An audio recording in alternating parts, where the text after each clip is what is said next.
রাজনাথ, আপনি রাজা, আপনি প্রতিরক্ষা মন্ত্রী, আমার কিছু আসে যায় না।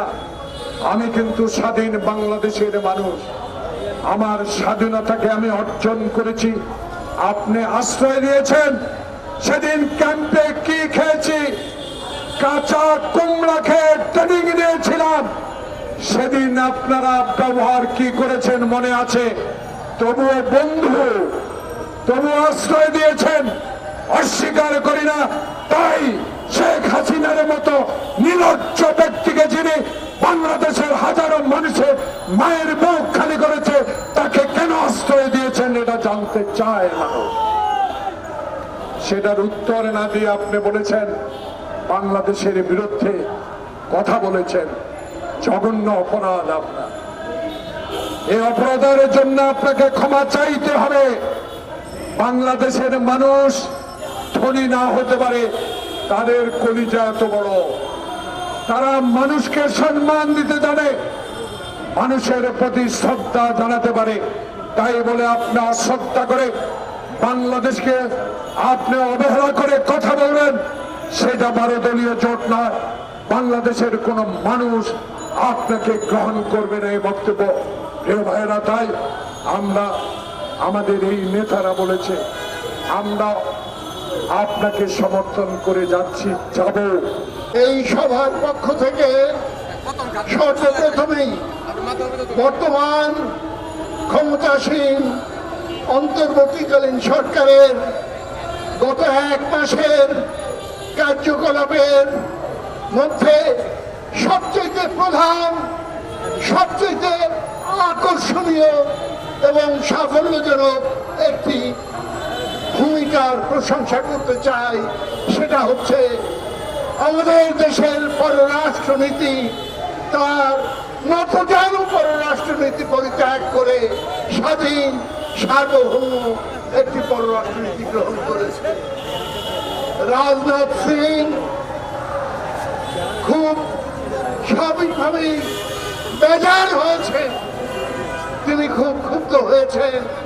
আমাদের প্রধান উপদেষ্টা যখন বললেন যে ভারত আমাদের দেশের বিতাড়িত প্রধানমন্ত্রীকে আশ্রয় দিয়ে আমাদের সাথে বন্ধুসুলভ আচরণ করে নাই, ভারতকে আমরা আজও বন্ধু রাষ্ট্র হিসাবে গণ্য করতে চাই, কিন্তু তাদের কাছ থেকে অবন্ধুসুলভ কোনো আচরণ আমরা সহ্য করতে পারি না।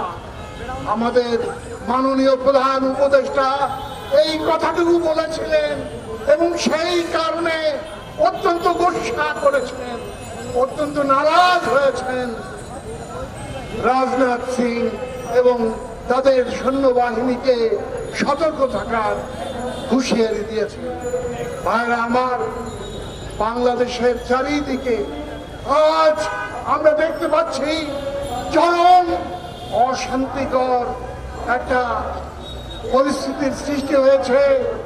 আসাম, মেঘালয়, মণিপুর এবং অরুণাচলে যে অবস্থার সৃষ্টি হয়েছে, ভারত যদি তার পরিস্থিতি পরিবর্তন না করে, তার নীতি পরিবর্তন না করে, জানি না আগামীতে কি ভবিষ্যৎ নেমে আসবে বাংলাদেশের উপরে। আপনারা জানেন অরুণাচল প্রদেশে ইতিমধ্যে 60 কিলোমিটার ভিতরে আরেকটি বিদেশি রাষ্ট্রের সৈন্যবাহিনী ইতিমধ্যে ঢুকে গেছে। আমরা আমাদের এই ভূখণ্ডে কোন রকম অস্থিতিশীলতার সৃষ্টি হোক আমরা চাই না। বাংলাদেশ একটি স্বাধীন রাষ্ট্র, আমরা আমাদের স্বাধীনতা নিয়ে, আমাদের সার্বভৌমত্বের অখণ্ডতা নিয়ে আগামী দিনে সকলের সাথে বন্ধুত্ব করে পথ চলতে চাই। আজকে তাই এই সমাবেশের পক্ষ থেকে আমি এই কথাটুকু বলে আমার বক্তব্য শেষ করব। ভারতের উচিত হবে বাংলাদেশের মানুষের আশা আকাঙ্ক্ষার প্রতি শ্রদ্ধা জ্ঞাপন করে বিতাড়িত প্রধানমন্ত্রী শেখ হাসিনাকে বাংলাদেশে ফিরিয়ে দেওয়া এবং আজ আমাদের বর্ডারের আমাদের সীমান্তের সমস্ত সমস্যার শান্তিপূর্ণ সমাধান করা।